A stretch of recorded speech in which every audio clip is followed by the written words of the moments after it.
Le comité exécutif du mouvement de libération du Congo s'est réuni ce vendredi 13 mars 2020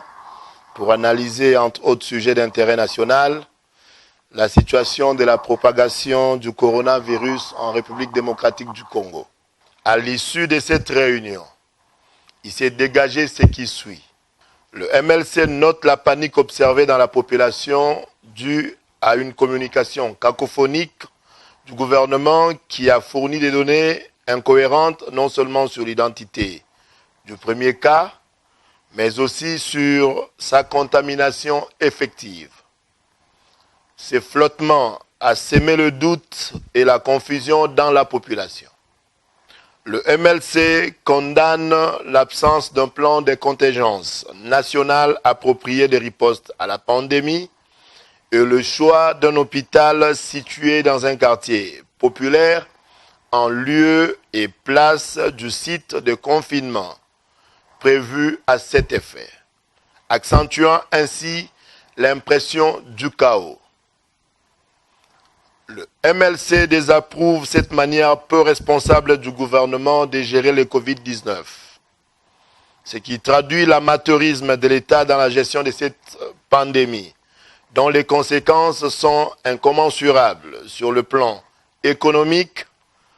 stratégique et surtout humain. Cette maladie, hautement contagieuse, se manifestant par la fièvre, la toux sèche couplée d'éternuements ainsi que le trouble respiratoire, n'est pas une absolue fatalité. On peut s'en prémunir avec des mesures préventives à la lumière de ce qui est structuré en Chine, en France, en Italie, aux États-Unis,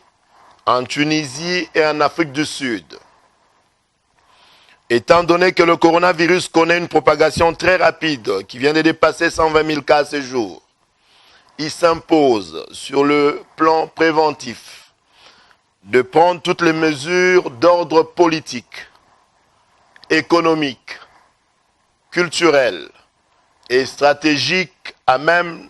d'en empêcher ou d'en minimiser l'expansion en RDC. C'est pourquoi le MLC invite la population à observer scrupuleusement les mesures sanitaires préventives telles que recommandées par l'OMS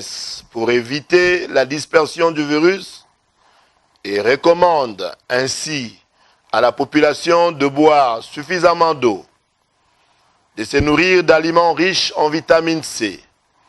de se laver fréquemment les mains avec du savon ou avec un gel approprié, de n'utiliser qu'un mouchoir papier à usage unique,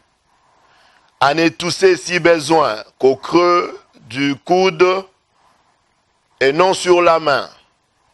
à saluer par rapprochement des coudes ou sans se serrer les mains, à porter le masque couvrant le nez et la bouche, surtout lorsqu'on présente les symptômes sus-évoqués, de vite se rapprocher d'un service hospitalier en cas de premier signe suspect, mais surtout de ne pas céder à la panique pour quelque raison que ce soit. Ensemble, nous vaincrons le Covid-19. Avec Dieu, nous vaincrons.